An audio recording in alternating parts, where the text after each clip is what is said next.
We'll start seeing pieces of DNA interacting with each other in ways that are totally unpredictable. We have now learned that genes function in complex networks, and a single gene can express or influence many traits. I think this is probably the largest biological experiment humanity has ever entered into.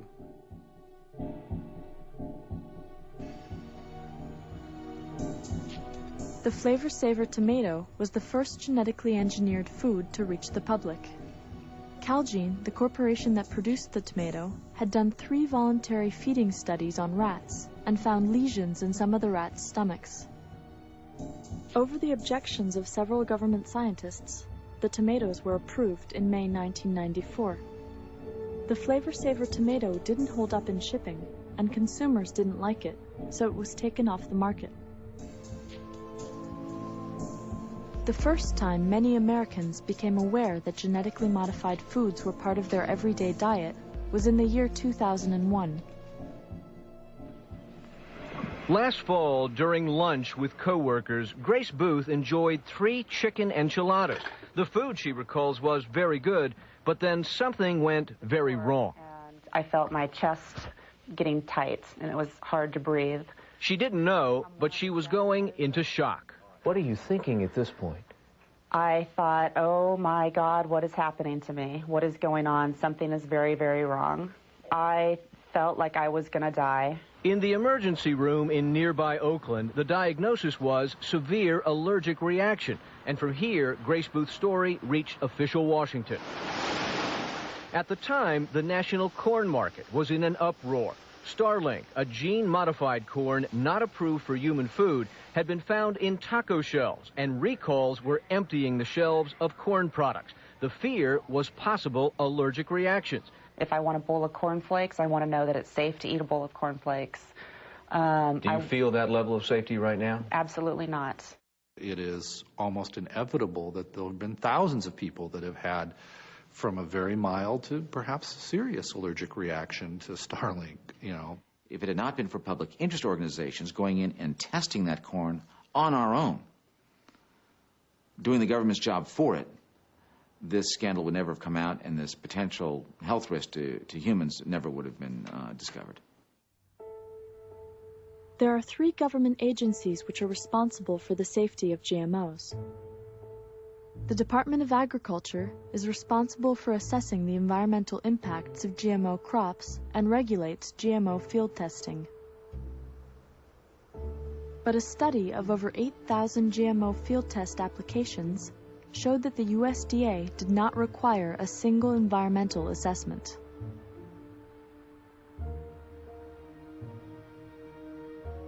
The Environmental Protection Agency regulates insecticides.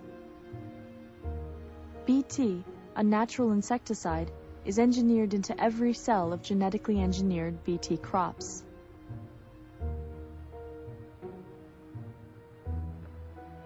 The Food and Drug Administration is responsible for food safety.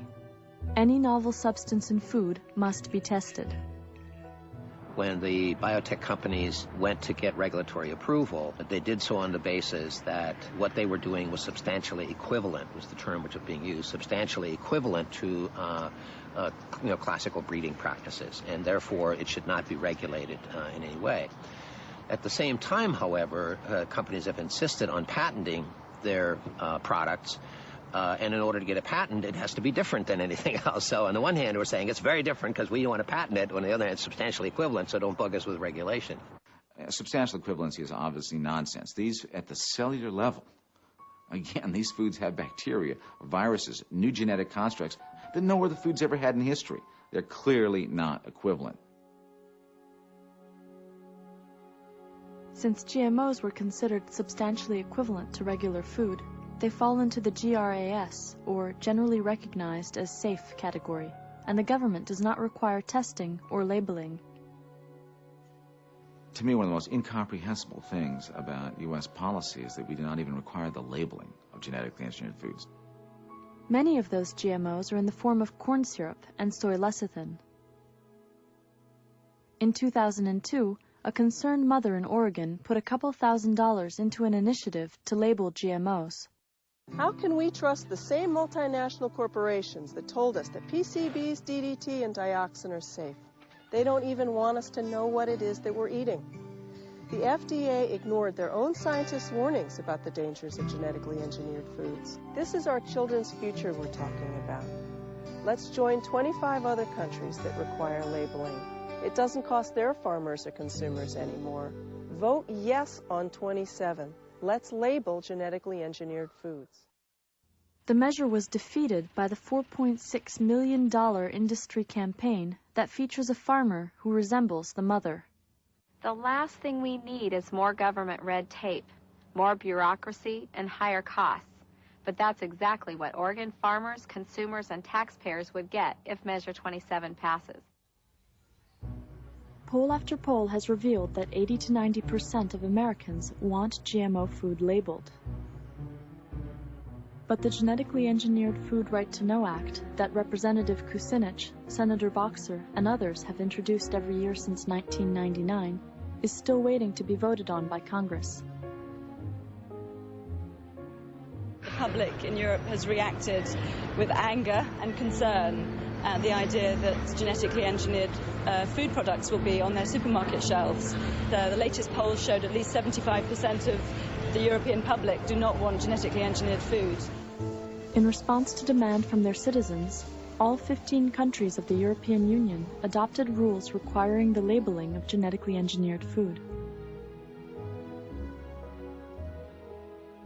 But I think there's a very good reason why the corporations have fought so hard against this labeling. It isn't just about consumer choice.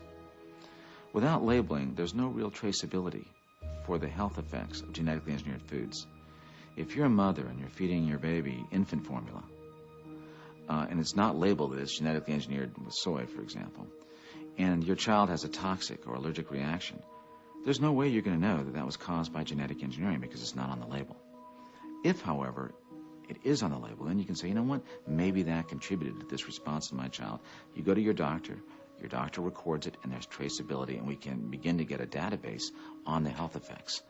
And of course, once that database is created, then we have liability to the corporations. So they're opposing labeling, not just because it creates choice and they're afraid that their products will not be bought, but also because labeling is the key way we can trace the health effects of genetically engineered foods and the key way to get the corporations liable for these health effects.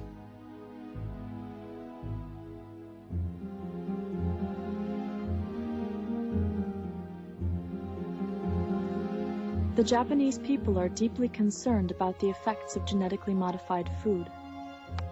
A trade representative stated, "We will watch the children in the United States for the next 10 years.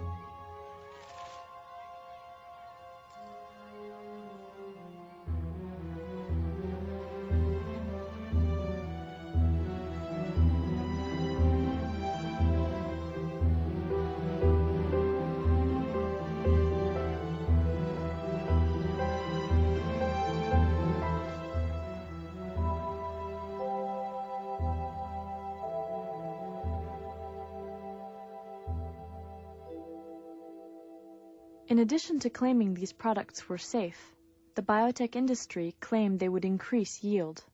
Advances in biotechnology can help us produce more food on land we already cultivate or on land that's currently unsuitable for farming.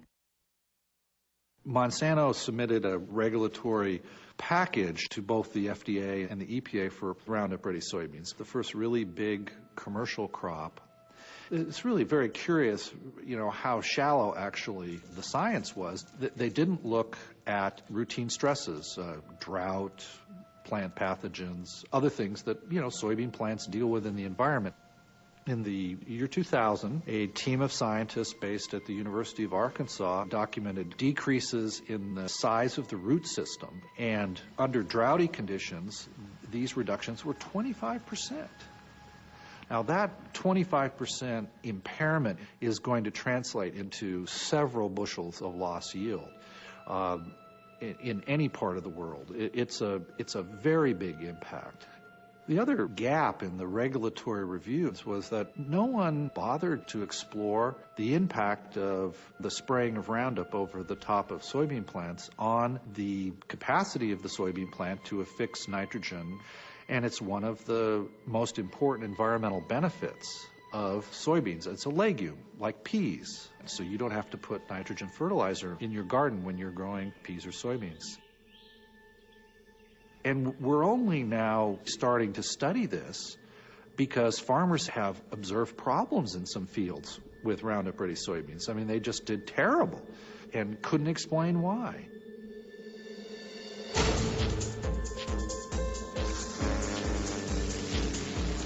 One of the biggest threats to yield comes from superweeds, weeds that have become resistant to herbicides like Roundup. In 2003, mare's tail, a superweed, spread into 21 states.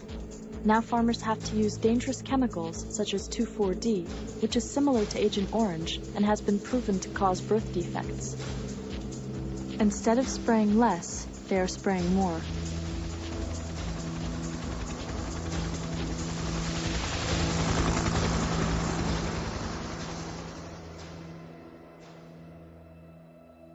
But how did this controversial new technology get approved by the government in the first place? At the end of the first Bush administration, George Bush's administration, Dan Quayle ran something called a Competitiveness Council. We will ensure that biotech products will receive the same oversight as other products, instead of being hampered by unnecessary regulation. What Quayle's council recommended is that there be no regulation at all for these foods. This outraged FDA scientists. There is voluminous documentation showing that FDA scientists said this food needs to be tested. This food can be toxic. This food can create new allergens.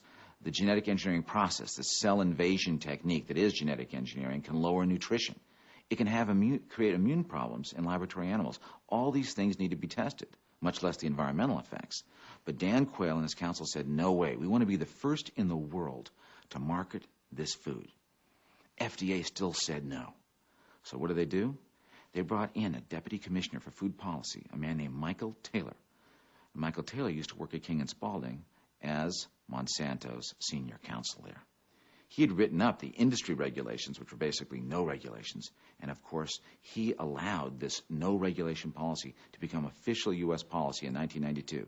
Monsanto employees and government regulatory agency employees are the same people. And to give you one example, there's countless names on this list, but one that kind of stands out to me, the biggest, is Linda Fisher. Linda Fisher, for the past 7 years, has been an executive vice president for Monsanto Corporation. She is now the deputy minister for the EPA, also as a deputy minister under George Bush Sr.'s administration. Prior to that, she was with Monsanto. And prior to that, she was with the EPA. She's been back and forth 3 times. And the list goes on and on like that in Washington.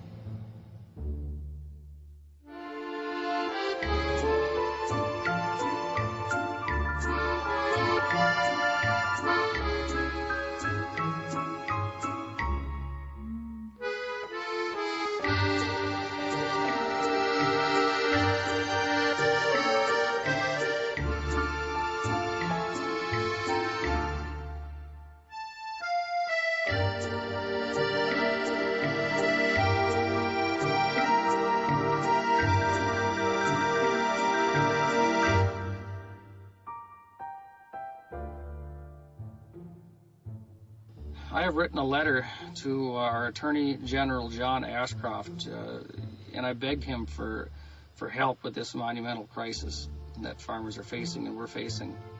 His response was that it is not their policy to get involved in private litigation matters.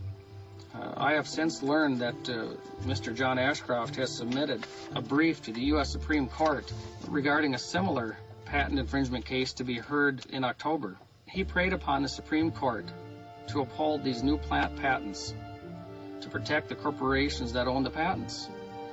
Upon learning this, I also learned that Mr. Ashcroft had received the largest campaign contribution that Monsanto gave any 2000 political candidate in his failed bid for Senate re-election.